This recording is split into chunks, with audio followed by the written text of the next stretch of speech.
Hi folks, and welcome to Attica Armory. Today we'll be talking about some quick and easy ways to improve the accuracy of your AK pattern rifles. With that, we currently have no affiliation with any of the manufacturers of these products, so it's just our honest take on things. Please remember to give us a thumbs up and subscribe if you haven't already. And if you enjoy our content, you can support this channel by checking out our Attica Armory citrus-powered synthetic CLP in the links below. It's the most efficient and effective single-bottle gun care solution on Earth. Try a bottle today. Your AK will love you forever. That said, let's get back to this legendary weapon. There is always a lot of chatter on the internet about how the AK has great reliability, but is not capable of good accuracy. My experience with AKs does not really support the latter of those claims. On the contrary, when equipped with some decent sights, or perhaps an optic, an AK of reasonable quality, using ammo of reasonable quality, while exercising marksmanship of reasonable quality, is capable of making consistent hits on a torso-sized target out to 500 meters. I believe that the AK may have gotten a bad rap for accuracy in part by the large number of low-quality units coming out of shoddy, third-rate factories over the years. Furthermore, the AK has been used by countless guerrilla fighters in virtually every skirmish in modern history. A lot of these folks are not particularly well trained in marksmanship fundamentals, nor are they always equipped with quality weapons and decent factory ammo. Combine this with the omnipresent spray and pray mentality that exists in many of these groups, and it's easy to see why the AK's reputation for accuracy on the battlefield has received some bad publicity over the decades. Despite this, I don't consider the AK platform or the 7.62x39 cartridge to be inherently inaccurate. If you purchase a quality rifle, use good ammo, and apply decent marksmanship, the AK-47 may just surprise you with unexpectedly good results. Will it ever be a bench rest match rifle? Not likely, but it is more than capable to reach out to extended ranges if the job requires it. Now, aside from addressing the weapon, ammo, and marksmanship factors, the factory sights tend to be the weakest link for me.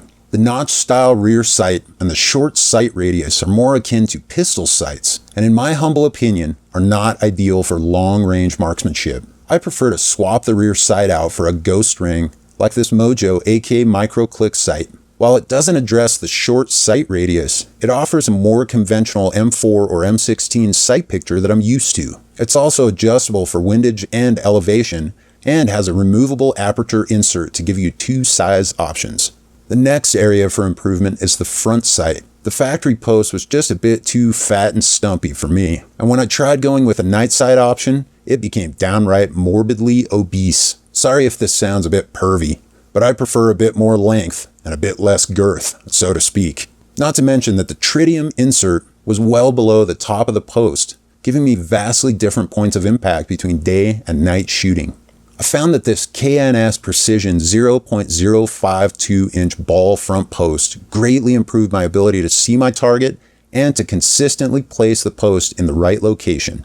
Here's a close-up of the AR version of this same post. While the bases are different, the posts themselves are essentially the same. You can see how this could be conducive to improved precision. Next up is the stock conversion. On a standard AK-47 with a conventional stock, this is a non-issue, but this rifle was born as a yugo pattern underfolder. The original folding stock was a bit rickety and wobbly, and it had virtually no surface area for proper cheek weld. It has since been converted to a telescoping M4 style stock using a Definitive Arms UF M4 stock adapter. We have a full video on how to do this conversion. You'll see the link in the description if you're interested. This stock conversion made a huge difference in my ability to stabilize this weapon and make consistent hits at longer ranges. Next up was replacing the standard slanted muzzle brake with something that had more mass. You see, AK barrels are a bit on the thin side, and there's a lot of heavy metal slamming about with the large, full-stroke gas piston and hefty bolt carrier. You can see a fair amount of wobble if you search for some slow-mo videos of AKs firing. Adding a muzzle brake with a bit more weight seems to dampen that effect a little bit, at least in my perception. This is an unbranded, US-made brake that I picked up on eBay for cheap. It's all steel, and it works great. Last but not least is adding a sling. This is basic doctrine that applies to virtually all long guns. Using a sling to stabilize your weapon is essential for improving your accuracy. Now that we've covered the upgrades, let's take her out to the range and see how she shoots. We're out at the Northern Colorado Rod and Gun Club today, and as usual, it's a bit windy. We'll be shooting off the lead sled and using 124 grain Golden Tiger steel-cased FMJ for all of our tests today. Our longer range steel gongs are currently out of commission, so we will only be shooting out to 200 yards today. However, it should be enough to get the point across with iron sights. Once we zeroed in, we took it out to 50 meters for the first accuracy test. Our 50-meter group was about 1.75 inches, which should put us at about 3.5 inches at 100 meters.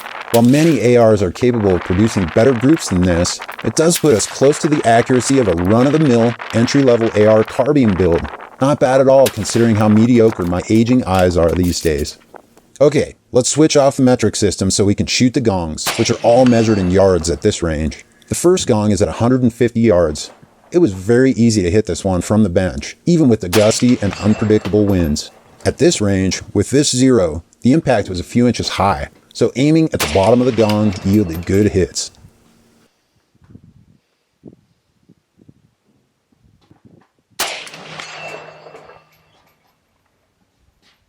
Now, let's take it out to 200 yards and see how we do. At this range, with this zero, I had practically no hold adjustment. I just put the post in the middle of the gong, exhale, and squeeze.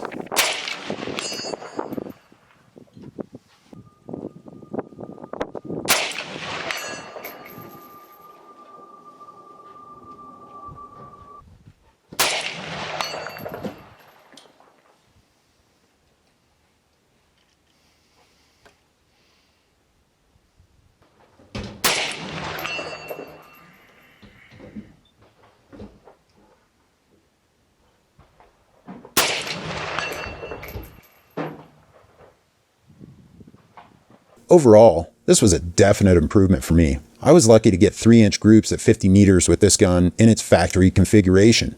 These changes literally cut my group size in half, and I'm still using relatively cheap steel-cased Russian ammo. So there you have it, folks. 5 easy steps to better accuracy out of your AK. And with that, thanks for visiting today, and we hope you enjoyed this video. We'd love to hear your thoughts in the comments section below, and we'll see you again next time at ATTRIBUTION Armory.